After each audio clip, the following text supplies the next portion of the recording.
You're listening to Dramas Over Flowers with Saya, Anisa, and Paroma.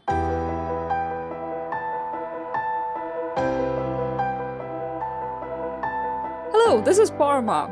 And in this episode, Saya and I talk about how Saya is watching Goblin, was watching Goblin. This episode was recorded sometime in late 2021, and we go over our love for this drama, some problems that we've had with this drama that we try to confront and realistically deal with, even as we enjoy the story on multiple rewatches.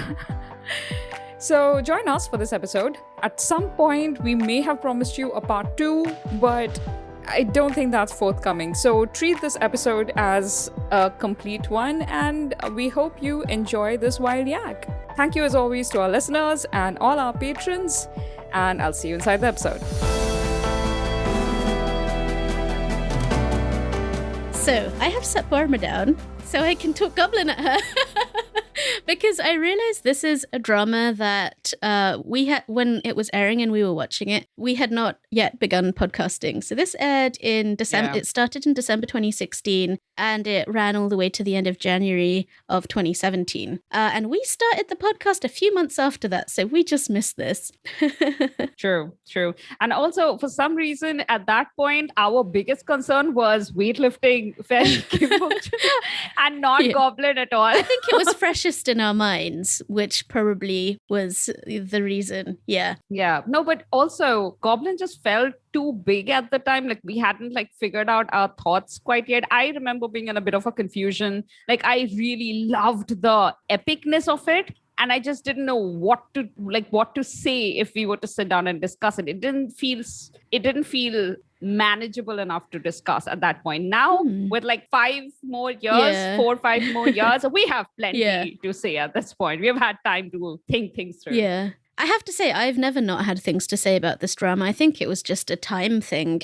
And if you're going to talk about a drama that we missed the timing for as well, Crash Landing on You, which all of us watched and all of us loved, and we somehow have all of us wanted to do a spoil yak. But then time passed and we were busy with other podcast duties and, doing our regular episodes. And it's one of our regrets that we hope to go back to one day when, if we rewatch the drama or anything, because as time goes by, your memory of the details fade, so it's harder to talk about.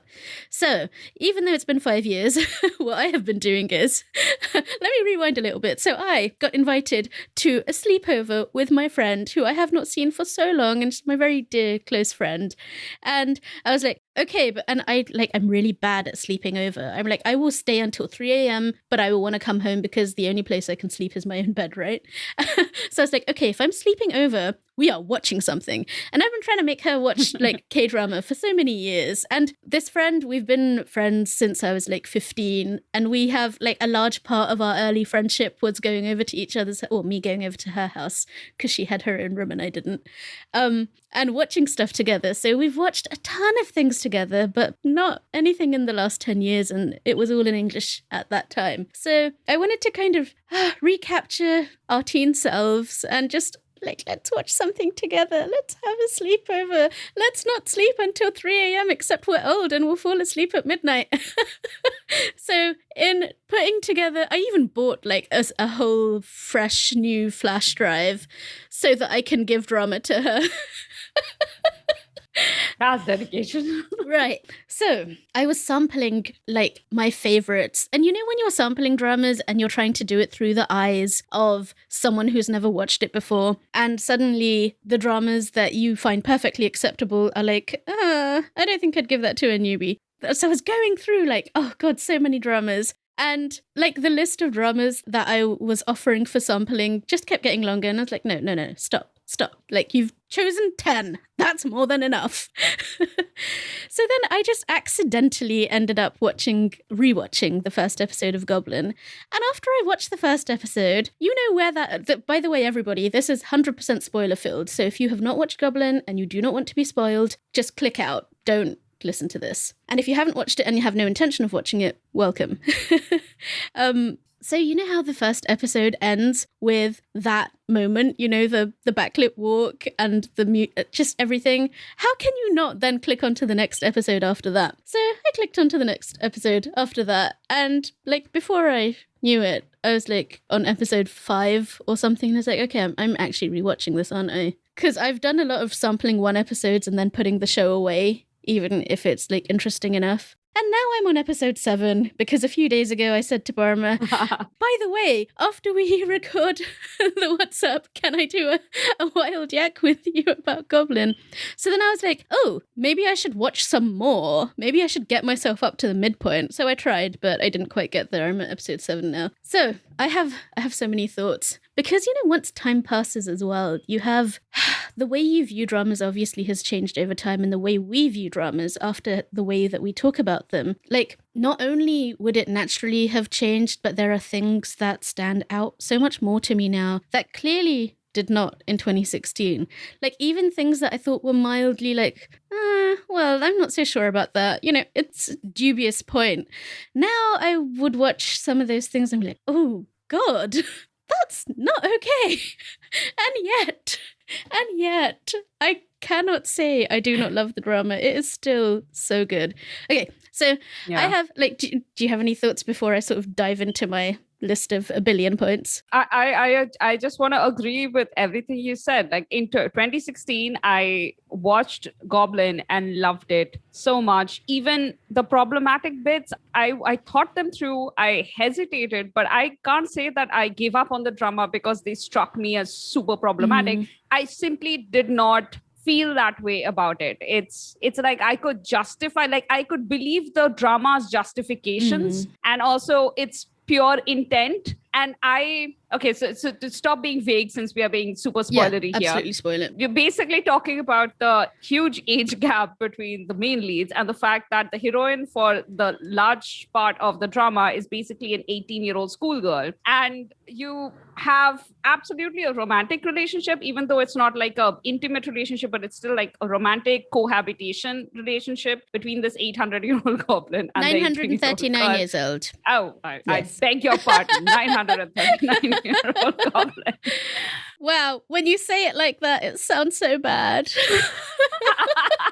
But here's the thing: the reason Goblin doesn't hit you like that, like the age doesn't hit you like that, is because of the way a story is told, right? You don't immediately see the real life social parallels because you see this as a fantasy where unique and magical things are happening, and therefore it's separate from real life, separate from how things would go down in real society. In real society, a 40-year-old guy, for instance, would not be like, if he's trying to date an 18-year-old, no audience is going to see that and be like, oh, wow, this is romantic. You won't. We would justifiably be outraged even as a viewer watching a drama. I mean, our reaction to Backstreet Rookie tells you a lot. Yeah. Although not even going to the racism that case, stuff, like the actress herself was very young. Kim Yoo-jung was very young. I mean, she's over 20, but she's also like, in comparison, it just felt a bit more icky because she's just basically reached majority. Kim Go-eun is a decent amount older. The meta situation is, But coming back to Goblin, at that point, one of the main reasons Goblin didn't feel icky in that way was because of how almost cartoonishly innocent their relationship was. Yeah. And also how the themes of life and death and like hundreds of years of magic and tragic past was just explored in a really, and the actual romantic relationship that was really emphasized was the second leads, and that was a mature adult relationship. So it's, you know, all of those things come together to create a drama that you can absolutely watch and love and not realize that there are certain themes that maybe needs to be discussed more. So like the first thing that really stood out to me as I watched this was like her schoolgirlness. I was like, wow, that stands out to me now in a way that I'm not sure it did before. Like, I feel like I accepted it quite naively and at face value before without thinking of it in terms of production choices or direction choices. And now when I think of the environment, like outside the frame, it really makes me question why they thought this was the best expression of her character or like the necessary context of her history and backstory. And I remember you observed a while back about when we were talking about the king, about Kim Go-eun and the way she modulated her voice to be that sort of that anime schoolgirl character. And when you start noticing it, you can't not notice it. And it's like, it is there, but there is a but. And like, she has many, the way her character is portrayed, it has many saving graces. Like, in her defense, she's not a passive character. Like, even though she conceives of being the Dokebi Shimbu, the Goblin's bride, as her fate, it's not a fate she'll helplessly fall into. Like, she calculates, and like, strategizing might be putting it a bit strongly, but she's not an open book. Like, she holds back while she figures out the endpoints of her various paths. And like, she takes all of those things into account when she's making her moves, and each next move is quite a carefully decided one for her. You can separate her moments of, again, strategy is putting it strongly, but her moments of intention, you can separate that from her moments of impulse. For example, the reveal that she can see the sword, and she was able to see that from the first time she saw him, yet she holds that back from him for quite a long time. And what I find really interesting in that is that, like, she doesn't intend to derail her own plans for her life. She has plans for her life. And, like, you know, she wants to be a radio PD, and she's always working towards her goals. And you see a lot of her studying. You see her working. You see her searching for jobs. You see her attending school.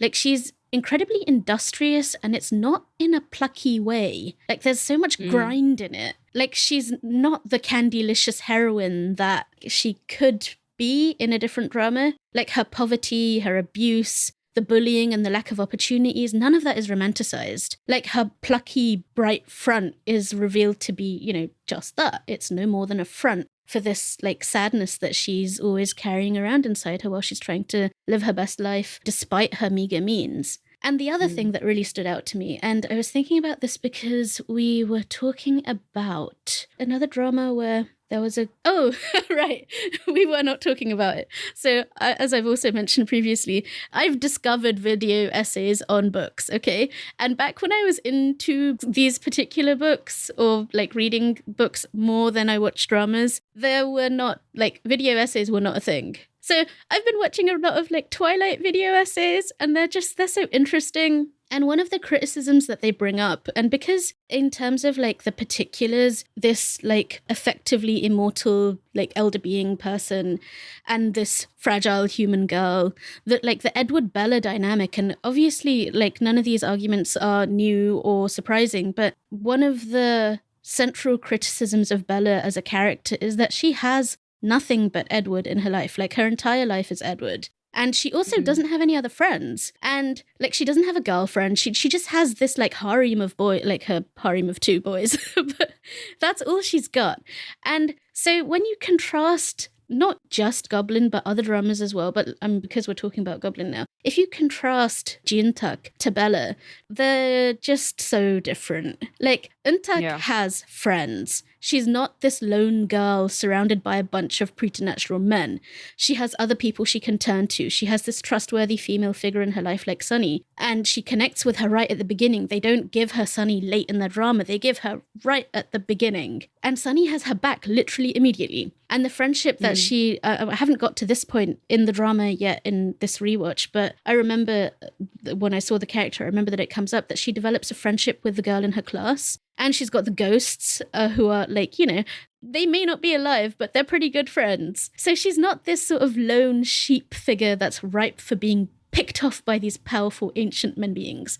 So there's a lot of equalizing despite the power of like Goblin and of Grim Reaper. Despite the power that they ostensibly have over her, they don't actually have control over her. if that is a distinction that makes sense. Yeah, it does make sense. Especially because you have the whole cohabitation situation and she's basically begging for protection and like a place to stay. And because she has nowhere to go. She has nowhere. She's literally homeless. And that can put her in such a vulnerable position. And in some ways, there are things there that I do find uncomfortable. Like, for example, when Gong Yu's character, when he's like really passive aggressively weird with her. And he has these moments where he's very like, again, I would stop short of saying that he's capricious, but he's sort of on the road to caprice. Like, there are times... He's a goblin, though. Yeah, but see, also, like, as I'm watching this, I'm sort of pulling out a lot of parallels with Doom as well.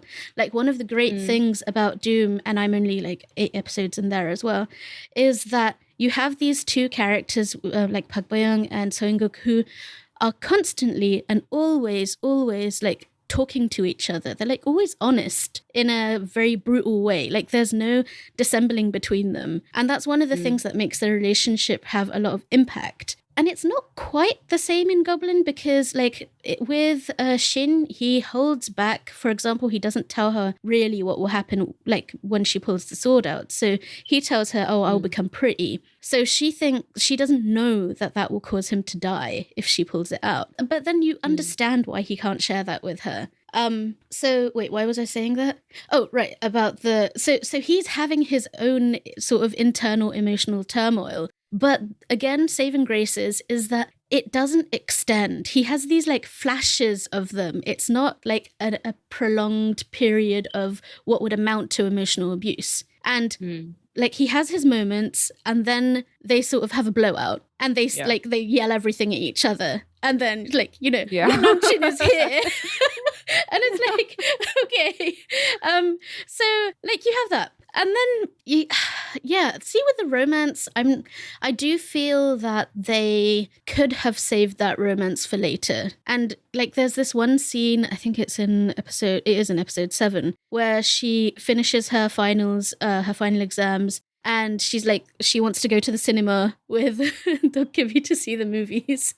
And she goes in her school uniform. Why do you need to do that? Take the girl out of her school uniform. Unless the point is that you want to emphasize she is a schoolgirl. He is an ancient being. I think they did want to emphasize that from everything from her voice to her mannerisms, because when they have that 10-year skip and she's a grown woman, her mannerisms become less exaggerated. I don't know how to. Her smile, everything becomes a little more mature. And it's not, I have rewatched this drama a couple of times at this point. I can say this with absolute certainty. Kim Go-eun changes the way she portrays this character, you know, between a schoolgirl and a mature young woman. And the thing is, I think the drama really wanted to emphasize that youth when Yeontak is 18, because it's in that, I think at least... I think they wanted to emphasize her innocence, which you pointed out before. Innocence, and also a kind of like, it's a moment of like, she is at that age where she is naive, she's innocent, but she's also really clever, but she has no experience of the world, but she's also trusting, and magic makes sense to her. She's always seen ghosts. She's in a very peculiar stage where cynicism hasn't set in. So her being able to deal with the goblin almost as if she is living a fairy tale is kind of possible at that age without the cynical adult mind kicking in constantly. Yeah, that's true. So emphasizing her youth, if that is what you're trying to portray in a character, and I kind of think that was the mood they were going for, makes a lot of sense. It's just outside the context of the drama when you think of larger world, and you can't avoid thinking of larger world context. You really can't. You really can't. I think at the time I just decided not to because I wanted to enjoy the drama. So absolutely did I. However, I think, you know what my problem was? My problem wasn't there emphasizing the youth and all of that stuff. I had problem with one very particular moment of this drama. It's when Kim Shin realizes that he's in love with her and she's just jumping on the street like a little kid, with something that even an 18-year-old would never do. And I'm like, they are not just emphasizing her innocence. They are just really, like it's as if he's fallen in love with that stage of her life. It's not the person, it's the child in her. And that really, really rubbed me the wrong But I way. also Yeah. feel that, like, if we're going to say that that the show is emphasizing her innocence, I think the show also emphasizes his. Like, I think at that moment, what he falls in love with is not necessarily her, but yeah, like you said, the time in her life. But I feel like it's more that it represents, again, innocence. I mean, so I've got a note about this particular part, which is it happens at the end of episode 4 and the beginning of episode 5. So this, like, the 첫사랑 yotta, you know, it was first love. That realization scene is like, well, firstly, it's really beautiful, like a very, like, emotionally beautiful, not visual. I mean, it is visually beautiful, but it's an emotionally really beautiful scene. And yet there's this sort of mid-30s / 939-year-old man and a high school girl. And that feels like an entirely unnecessary choice. And that image of her, like you say, it's like, it's so wholly schoolgirl. And yet you can feel what he's feeling, I think. Because, like, the gaze of the drama at that point is like, it's from his point of view. Like this sort of a yearning for something lost or something that is precious because it's just so new and innocent. I mean, I'm listening to myself and I'm like, this doesn't sound right. No, I agree with you. It does, which is why the gaze of the drama is so important. It comes from the handling of cinematography and writing. We can absolutely argue that the writing and the cinematography was that good. Yeah. That they could manage to get their point. The writing genuinely is so good. Like, you know, we talk about Kim In-suk with a sort of general side eye sometimes and quite cynically, but we also always say this, is that she writes some really amazing dialogue. But apart from the dialogue, what she's written here is, I feel like it's emotionally so beautiful. Like, this is the cream of writing in a drama. What happens in Goblin, despite all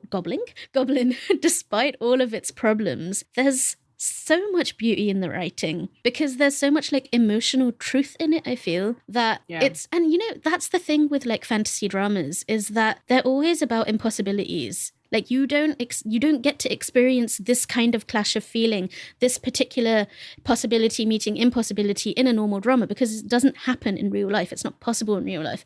And, like, that's also, like, for example, in time travel, it's a similar kind of construction, is that the point of these things is that you are allowed to fuse various impossibilities to become a question, like the central question of the drama. And then you can go anywhere with that.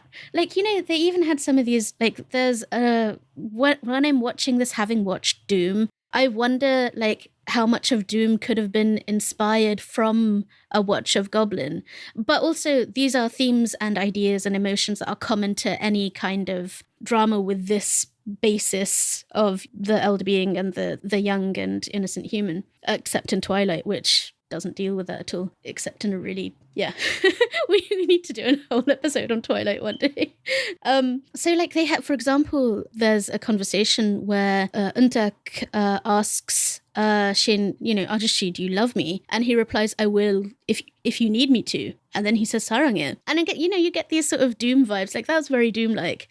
But then then, like, in where it diverges from Doom is that, you know, sometimes he just doesn't talk to her. She'll ask something and he'll ignore her and he freezes her out and she hasn't done anything. And that makes you appreciate the difference of the dynamic that they have set up in Doom. Which is a dynamic between a grown adult woman and he's also fair. an elder being, but he treats her like an equal, like mentally equal. Yeah. However, I have to point something out. This is a dynamic that I really enjoy in Doom. And the drama that I was previously comparing Doom unfavorably with, which is My Roommate is a Kumiho, completely does not do well. My Roommate is a Kumiho creates... Okay, when it comes to the creation of an elder being, I think Roommate is Gumiho does a really good job. Like, the whole history of it, like the person feels like an elder being, where I think So In-guk's character in Doom doesn't feel like has lived an eternity. He feels like he's this really sad god who woke up like 20 years back and has just been really sad since. And the thing is, I don't care. I just really like the whole...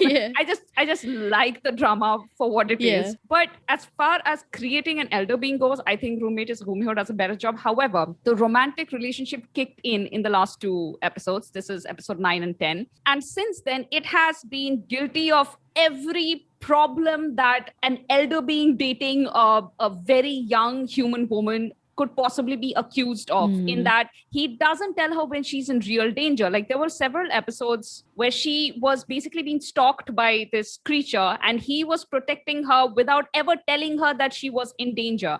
Like, dude, if someone That's very Edward Bella, right? that's actually what I thought of. Like, he's literally just following her around while she's going from college to like after school studies. Does he also watch her sleep? Thankfully, no. That's like there was just this one episode where I think he kind of briefly was, but if she was sick, it was not a creepy watching thing. Never mind. I don't even know why I'm excusing him, because I'm seriously displeased with this character right now. He doesn't tell her when she's in danger. More importantly, he doesn't give her crucial pieces of information. He doesn't tell her that the energy draining marble that's in her stomach is literally like making her unhealthy. Like he tells her very early, I think at the end of episode 1, that if the marble stays in her stomach for like a year, she'll die. So she does know that. What she doesn't know is that he can take it out anytime he wants, and he's just leaving it in because he needs to collect energy. He's just super duplicitous, but the drama doesn't tell you that he's duplicitous until like halfway through. And even then, they're still pushing him as the hero. Whereas really at this point, the drama should have turned and been like, he's a trickster. He was lying. But they don't do that. And also, more horrifically, as far as I'm concerned, the power dynamic here, unlike even in Goblin, the Kim Shin, as you said, had a childishness to him, which made like him dealing with Yuntak didn't feel that creepy, because he was almost just as much of a kid as the kid living in his house. So these were two kids dealing with each other, except one of the kids is like a 900 plus goblin. Yeah. But here, the elder being, which is Shin Buyo, I forget the actor's name. Jung Kyung. Jung Kyung has always been this very elegant adult who's been cultivating his mind for like 1,000 years and all that. And he's like, despite his gorgeousness, he exudes that elegance, and he's like really learned and all of that stuff. What I was enjoying in the first half of the drama was that Harry's character, which is Idam, treats him with respect, like he's an elder, calls him Orushin, and that worked because the dynamic was exactly like she's basically like a pupil to him. That's their dynamic. He's a teacher, she's a student. That was the dynamic. Respectful. So as soon as you turn this into a romantic relationship without ever having dealt with their relationship, like their age disparity and the power disparity, he's a magical being who can literally take on the guise of one of her friends and basically get secrets out of her. He's done that in a scene recently. I am just so boiling mad at how they're doing. It's just. I would recommend that our readers check out the video essay that you just posted. Well, by the time our listeners listen to this, it will be a little older. But do you want to introduce the name of your video? Thank you. Sorry, I ended up titling it Choosing Love Over Safety. However, my initial title, because I created it in like this haze of anger, was My Gumiho is an A-hole. Ass hat. A-hole, yeah. Same difference. I was like really, really enjoying this drama. So I wish they hadn't done this. The age thing really comes up. The only saving grace in this drama, much like Yuntak, Idam is a character who thinks things through really well when she gets information. So she has agency. She has agency. However, she is vulnerable to manipulation in that if you emotionally manipulate him by saying, I'm so sad if you stay away from me just because I'm dangerous to you, she'll be like, no, I will put my safety at risk and be with you because you're sad. Don't be sad. She is young enough to be vulnerable to that manipulation. She does have friends around her, but they are human friends who are ignorant of her situation. So they aren't really people she can lean on. She needs a Sunny. She needs a Sunny. She needs someone who's in on the know. Otherwise, they're seriously, it's not. We all need a Sunny. Come on, how much we all need a Sunny. Oh my God. So going back to Goblin. Yeah. Actually, you saying that reminded me of a connection that I had forgotten about. So one of the ways that the character of Kim Shin is made deliberately complicated, and I feel that the drama actually sort of takes this head on, is if you remember, like when he's introduced to Dokwa, when Dokwa's grandfather brings him to, Little Dokwa. Yeah, exactly. He brings him to Shin, and he's what's so funny? Okay, I'm going to say that afterwards. But he puffs up into his like, not puffs up, he becomes his solemn Koryo general self. And he's like, Yeah. when Dokwa asks, well, who are you? And he's like, now you know me as your Samchun, and later I will become your Hyung, and then your son, and then your grandson. And it's actually a very solemn line, and it's so interesting because in the sense that he is able to conceive of himself in all of those roles with the same person. And I think if we apply that sort of in terms of Untak as well, because there's a lot of the early relationship where he's very fatherly, and yet it doesn't come off to me as squicky, though I know it does to many others. But this sort of sliding between roles is something that is quite natural to him, and that he doesn't have a problem being at once, like, being the older one, being the younger one, being the one who is in the lower position versus being in the, like, he is able to fulfill all of those roles, whether it's the role of an uncle, or the role of a friend, or the role of a son, and eventually the role of the grandson. And so I feel like in that they address the way that he's handled his long, long life, and that he has the emotional range and capacity to go through all of those stages, and he has done so many, many times. And that, I feel, is part of what makes his relationship with Untak work. That in this initial period, there's quite the obvious relationship where he's the elder, the elder who's able to provide security, and she's the younger one who is in need of it. But then as he gets to know her, that the way that he conceives of them becomes increasingly equalized. So she matures to him, and he sort of dematures. That's not entirely correct. I probably don't need to get in too deep there. But like, there is an equalization that happens, that even though they're not equal in the same ways, they do come to be able to see each other sort of eye to eye. Yeah, but also I have to insert here, for those who have not seen Goblin or have forgotten what happens, the reason we don't have to, or at least I wouldn't accuse Goblin of, any kind of grooming, like when a child grows into adulthood and starts perceiving this guy as a romantic partner because they've been grooming them to do so, because they do have that lapse of like 10 years where they have zero contact and she's completely forgotten about him. Her growth, her adulthood was not at all influenced by his existence. So it's not, there was a phase of her life when she was in the final year of a school where she knew this Goblin. Then he disappears, and then he reappears again when she's a full-grown woman. She is an independent person, earns her own money, is no longer the Cinderella of her teenage years. Yeah. So there is a whole lot more agency and mature thinking possible this time. So yeah, and I do agree with you that she does grow into him in that way, but it's an independent growing where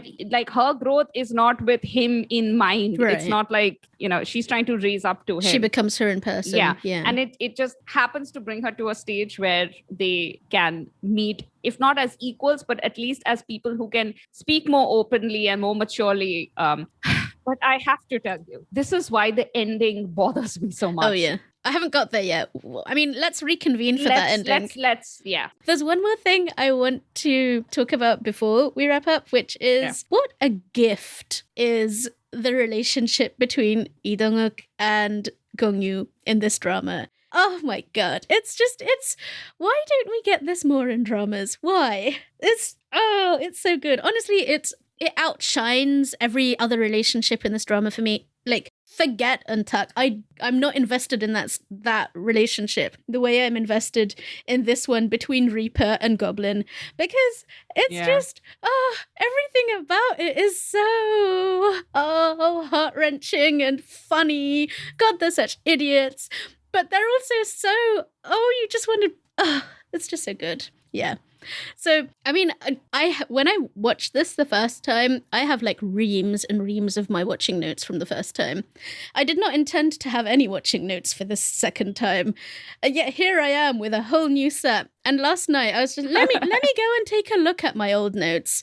They were like, they're totally different. They're so voluminous, yet the things that I'm remarking on now are completely different. There's like no overlap between my previous notes and my present notes, which is interesting about rewatching, isn't it? Because you've already gone through that sort of harrowing emotional process of the first time you watch a drama, and now you know the beats that are coming, because we talked about this in one of our BTLs. So because you know those things, like the foreshadowing in it is so like of Reaper's identity is so clear. I'm like, how did I not get this from like literally the first episode? It's all there.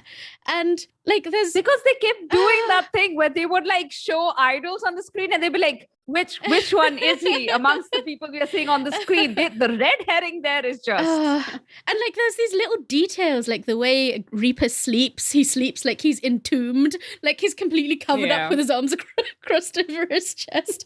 And then like just their relationship is so like the friendship. It's a friendship before they know it. Like they're total enemies. You know, Reaper wants Goblin's house. And like his little expressions, Idonguk's expressions are so good. Like the first time that Untak is off to sort of pull out the sword, and he's like, like his face, he just lights up. He's like, I support you. Oh, it's just the comedy of this show is exquisite, and it is. So is the emotion, and like the sudden manic gleams either like the two men can get, or like when they can't get into their house because they don't know the Pimilbono or the passcode of the house because neither of them ever use it. And the other thing is that because like I know a lot more Korean now than I did then, there's some of the stuff that is in the language which is just delightful, and I wouldn't have been able to appreciate it in the same degree then. And it's so rewarding. Like the more you learn of the language, the more you are able to appreciate things like the wordplay and it's just so enjoyable. I have true. a lot, like multiple mini essays about their relationship between them. Between all of them, like Lee Dong-wook and Yuna's, just listen, I'm so happy that they got to do a drama together, which is just like a silly, sweet rom-com that was just so it was so cathartic, and I'm so glad that they did it. But their entire story here, like with 3 lifetimes, basically, like the Goryo, the pairing then with I think it was Kim Min-jae playing the Wang, and who was playing the queen was Kim So-hyun playing the queen. And yeah, it's just from that, then meeting as the Grim Reaper and Sunny Sun-hee, and it's just, and then meeting much later again. But you know what? It helps to know that they had a third life where they met as just humans who fall in love. But that second life where the ending was basically that they can't be together. She chooses it. Mm-hmm. And it's just because she can't forgive him, and she chooses to live her life alone, pretty much. Live out her life, basically. Although, can we talk about that at this point, I'm like resigned to the fact that we are definitely reconvening after I finish. We are, right? We are. I don't see how we can stop ourselves. And also, it's a good thing that we got a lot of our grouse out. So many thematic elements that we can talk about. I'm looking at my essays, and I'm like my mini essays, and I'm like, should I like, I don't know, write these up properly? Like, okay, so one of the things that, like, Kim Go-eun is a heroine, right? Mm-hmm. She's so smart and she's so resourceful. And, like, that's not the only thing that she's got going for her as a heroine, because she's offered as this counterpoint to some of Kim In-suk's previous heroines, like Park Shin-in, Airs, but also, like, the elder beings that she's surrounded by. And because we talked about this a little bit earlier about how she's not diminished by them, but her presence reveals their flaws and their failures. And it's not just, that's not the effect she has only on Goblin, it's the effect that she has on Grimm as well.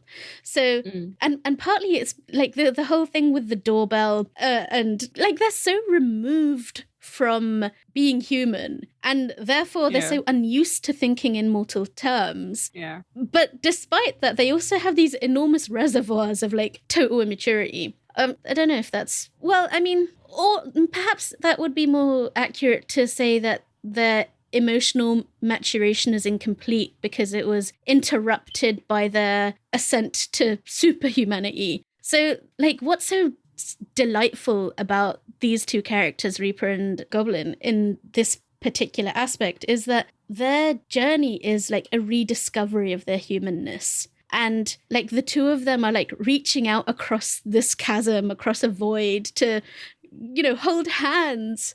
And it's a chasm that both, like, it separates them, but it's also the way in which they are similar, because both of them are these lonely elder beings who are so different from everyone else, but yet their difference between each other is also so different. So they're like, both of them are these completely lone figures. So you have this, the sameness of their difference, which is compounded by the differences of their difference, if that makes sense. Oh, and it just, it grabs you right in your hearty place. It does. And all their knife fights in midair. But then also, like, you know, this, they have that whole reluctant proximity, but there's also like this slow burn emotional reliance on each other. And this expectation of seeing each other on a daily basis. They borrow each other's things.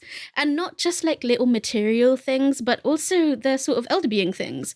Like there's this one point where Goblin asks for a favor from Reaper, where he wants to see off one of the people that he helped. So he takes his place in the tea room. Yeah. So they have their petty little squabbles, but then they also have that. And it's like the comforting familiarity of their like bickering, and the enmity loses its bite in such a short time. And like even as Reaper is desperate to kill off Goblin so he can have his house, he's also really sad. And he's pretending he's really not. sad. And also, like, throughout, he is actually protecting Yuntak. I mean, he keeps threatening Yuntak every 9 years. Yeah. But he's also giving her hints about what she should do to hide or, like, avoid that fate. Yeah, and also, like, this is, like, there's so many funny little details in his character that I just find so entertaining. So, like, you know how he calls her Gita Norakja, like, you know, the miscellaneously emitted person? Yeah. He doesn't just do this to her. He does that to everyone. He has a name for them. Like, do you remember, like, Jung Hae-in has a little special appearance in this drama? This is before he was big. And also, like, Kim Go and Jung Hae-in go on to co-star in the film, what is it called? Oppa! He was there as Yuntak's Oppa. Yeah. Hey, Oppa. What's the name of the film? In Tune? I know what you're talking about, though. I don't remember the name, but I know exactly the movie you're talking about. Tune In for Love. Tune In for Love. So they go on to star in that. I guess their chemistry really worked. So when he meets Taeyoppa, he's like, you who is harsh in your speech. And he refers to him as the person who is harsh in his speech. So he'll take this little description and add ja on the end, which is like, you know, that's how it's one of the ways of turning this thing, the person who does that thing. So the person who speaks harshly. And so he does this, and like he does that with Sunny as well, you know, not Son Hee, but Sunny. And it's just one of those endearing little details. It's just so much thought went into making these characters. And it's just very, I think all of those things that's what makes it so hard to talk about this drama too. There is just so much to love that when you have to sit down and say, but it almost hurts you. Yeah, it outweighs so many other things. Yeah, and that hurts because it's a necessary but. Yeah, but I honestly, whatever position people take on this drama, I think that's cool. Like, if you can't watch it, exactly. I have friends who cannot watch it, who just cannot. They do not find this premise acceptable. 100%, like, I completely can see that. Like, I even agree with it. Yeah. And then I feel a little like, maybe I'm not quite right for being okay with... I mean, it's not that I'm okay. I'm okay with it in a drama context, purely in the drama. I 100% wouldn't be okay with this kind of thing in real life. But then this wouldn't happen in real life because you don't have dokkibis in real life. So there's all of that. Yeah. I have so much more that I can say about this drama, but I feel like at this point I need to stop. Otherwise, we will be here for the next 90 minutes. We should probably wrap up this thing that was supposed to be under 30 minutes, but is completely not.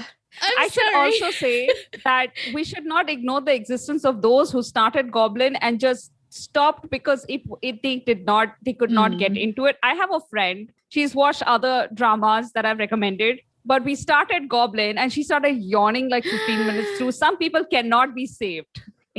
Is all I'll say. Oh, that's so interesting because, like, when I was watching this for my friend, which is the reason why I started the whole show, as I said at the beginning, I was amazed at how much was packed into that first episode. Yes, it was 90 minutes.